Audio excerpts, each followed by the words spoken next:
Hello, my name is April Derricks, and I'm the project director for a research study called the Tulsa Seed Study. This presentation is to inform third grade teachers about the study and to ask for their consent to participate in the teacher components. The Tulsa Seed Study is following over 1,000 students from pre-K through elementary school, exploring the long-term effects of pre-K on children's academic, social-emotional, and self-regulatory skills and their health. Most study participants are currently in third grade. The study is a partnership between Tulsa Public Schools and researchers at Georgetown University, the University of Oklahoma-Tulsa, and McGill University. Our colleague Deborah Phillips at Georgetown has been studying the Tulsa Pre-K program for over 2 decades. Their current study began in 2016 when children were 3 years old, attending CAP Tulsa, Tulsa Educare, or other community-based child care centers. We followed them into Tulsa pre-K classrooms and have been following the children and their families through elementary school. I'm the project director, April Derricks, and my contact information is here. I also have an assistant project director, Hannah Lee. We oversee the data collectors that go into the classrooms, and we also oversee collection of the study survey. So anything to do with scheduling or study logistics, you can contact one of us. Now to get into the details of what we ask for teachers as part of this study, your colleagues in previous grade levels have participated in similar study components in all of the previous years. We've had really great teacher participation with over 90% participating, and this has created a really great partnership to follow these children across several years, which is very rare for research studies. Third grade teachers will be asked for their consent to participate in the following study components. The first is ratings of participating children in your classroom. We do this once in the fall around November and then once in the spring around May.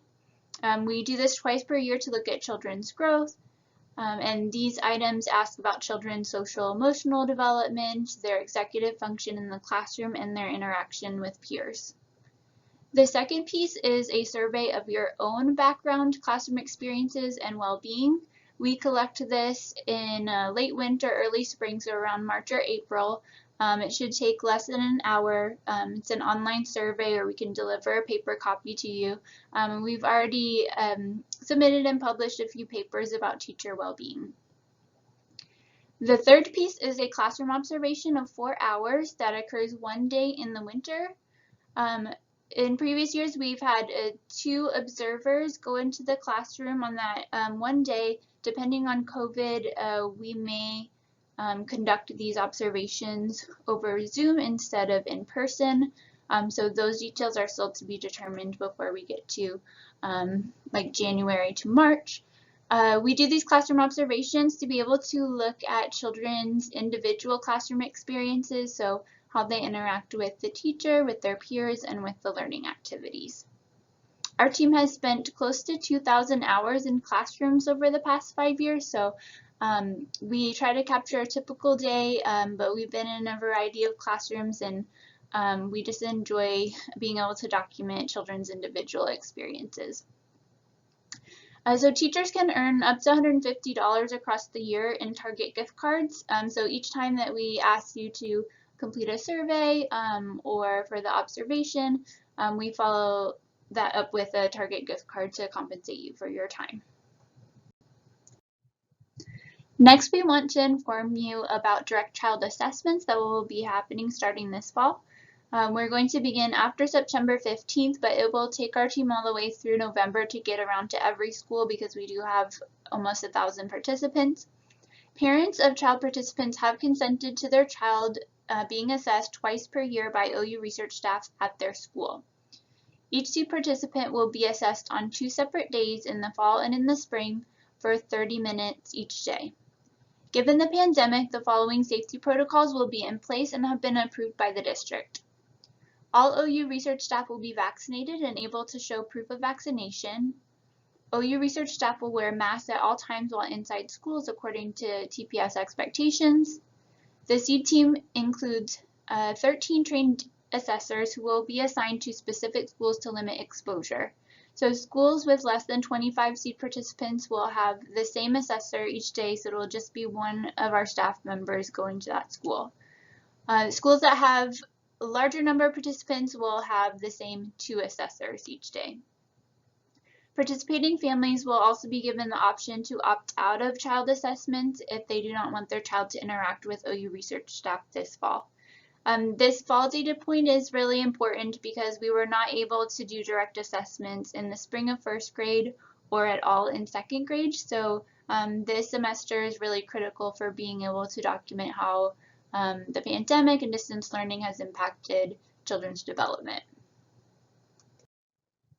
So just a little bit more information about the assessments collected by the SEED study. We know that there's a lot of assessment that goes on in third grade, and we want to be clear about how our study adds to and doesn't just replicate information that's already being collected by the district. So our assessments are collected in a variety of ways that are all very interactive. Some of them are flipbooks that have pictures, some are iPad games, and others are items read orally by the assessor. Most children enjoy the one-on-one interaction, and the assessor is there to help keep them engaged.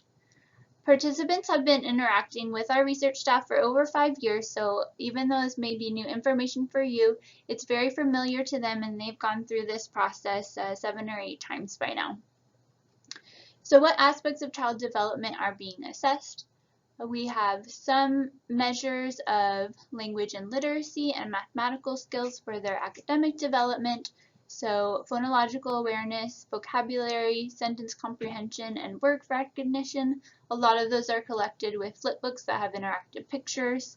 Mathematical skills, we have a very brief measure of numeral comparison and then some problem solving.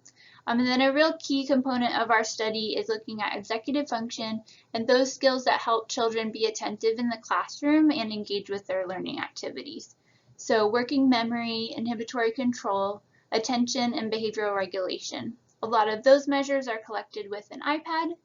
And then this year, as children are a little bit older, we're going to do a brief child interview to ask them about their peer relationships, other supportive relationships, and their perceptions about school.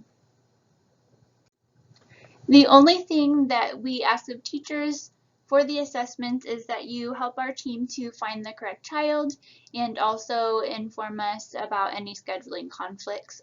You will get an email when we're planning to come to our school, so if you'll just let us know if there's any conflicts at that time, that would be a great help. To summarize all this information about our data collection timeline, we have a visual here. So in the fall and in the spring, we collect 2 items, the direct child assessments at schools, and then ratings of children's social emotional development completed by the teacher in an online survey. In the winter, we do the classroom observation for 1 day, and then the teacher well-being survey. In the summer is when we clean and analyze and then share this data back with our partners. The link at the bottom of this page will take you to our online teacher consent form. So if you just go to this web address, we ask that all 3rd grade teachers fill out this form, and you can indicate your willingness to participate in the components. Even if it gets to a certain time of the year and something is just overwhelming, you won't be able to participate. You can opt out of any piece at any time, but we hope that you'll participate just as your colleagues in previous grade levels have.